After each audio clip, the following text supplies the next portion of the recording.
YCP పార్టీలో ఉన్నటువంటి నాయకులే ఎందుకు మహిళలపై ఇంత అసభ్యంగా ప్రవర్తిస్తా ఉన్నారు? నాకైతే అర్థం కాని పరిస్థితి. జగన్మోహన్ రెడ్డి ఒకటే అడుగుతా ఉన్నాను, మీ నాయకులకి ఇకసారైనా మీరు బుద్ధి చెప్తారా?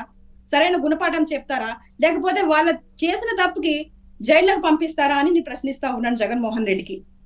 ఇలాగా తారాస్థాయిలో మా రంపచోడవరం నియోజకవర్గంలో చెప్పుకుంటూ పోతే అండి, ఇతని కోసం చెప్పాలంటే చాలా చాలా అక్రమాలే ఉన్నాయి.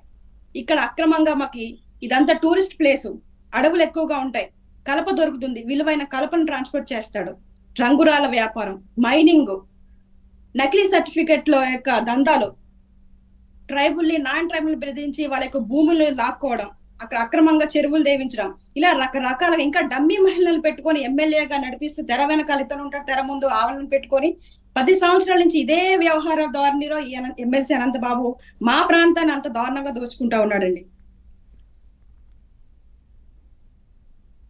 ఇది సార్ మా రంపచోడవరంలో శిరీష గారు, అంటే ఏదైతే ఇప్పుడు ఆ వీడియోకి సంబంధించి కూడా ఆయన మాట్లాడుతూ ఇదంతా కూడా నేను ఎవరికో బర్త్డే పార్టీకి సంబంధించి ఫోన్ చేశాను, ఆ అబ్బాయికి ఎవరో బయట మా మిత్రుని కుమారుడికి నేను ముద్దు పెడుతున్నాను, ఆ సీను ఆ వీడియో అని చెప్పి కూడా ఏదో చెప్పే ప్రయత్నం చేస్తూ ఉన్నారు. కానీ గతంలో మీరు కూడా చూపించారు, ఒక మహిళను ఏదో వీడియో కూడా మీరు చూపించున్నారు, తల తీసేస్తున్నారు, ఆ మహిళను ఎక్కడో పడేస్తుంది.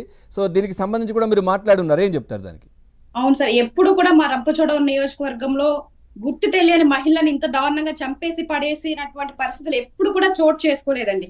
కానీ అలాంటిది అడ్డదిగల మండలంలో తిమ్మాపురం గ్రామంలో ఉన్నటువంటి ఏలేరు కాలువ వద్ద ఒక మహిళ మృతదేహం, తల వేరై ఉంది, మొండెం వేరై ఉంది.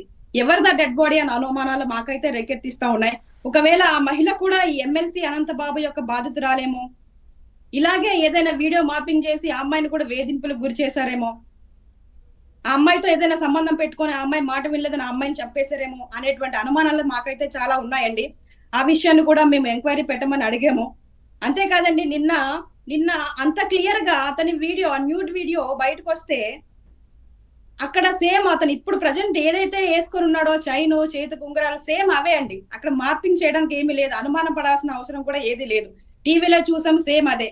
అది కాకుండా విలేకరులందరినీ కూడా ప్రెస్ మీట్ పెడతాను రమ్మని చెప్పి తిరిగి మళ్ళీ మీరు రావద్దు, ఒక వీడియో రిలీజ్ చేస్తాను నేనేం చెప్పాడు. అంటే మీడియా ముందుకు రావడానికి కూడా రాలేని పరిస్థితిలో అతను ఉన్నాడు.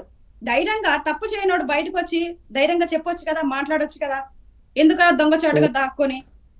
అంతేకాదు 6 నెలల క్రితం మేము ఇదే విషయాన్ని చాలా మంది బెదిరించారు, నాకు ఇలా నీ వీడియోస్ ఉన్నాయి బయట చెప్తాము, ఇన్ని లక్షలు ఇస్తే గానీ మేము మీకు ఇది చేస్తాం అది చేస్తామని చెప్తున్నాడు. 6 నెలల క్రితం ఎవరి పార్టీ అధికారంలో ఉందండి? వైసీపీ పార్టీ అధికారంలో ఉంది. ఒక ఎమ్మెల్సీలో అంత పెద్ద హోదాలో ఒక ముఖ్యమంత్రి పక్కన కూర్చున్నటువంటి స్టేజ్ లో ఉన్న వ్యక్తిని ఎవరో వచ్చి నీ వీడియోస్ నా దగ్గర ఉన్నాయని బెదిరిస్తే ఊరుకొని ఉంటారండి ఎవరైనా? ఇటు ధైర్యంగా మనిషినే చంపి బయటకు వచ్చేసాడు, ఆ వ్యక్తిని ఏం చేయలేడు. కేసు కూడా పెట్టలేదు, అప్పుడు కేసు పెట్టాలి కదా, అప్పుడు మార్ఫింగ్ అంటే కేసు పెట్టాలి కదండి, కేసు కూడా లేదు.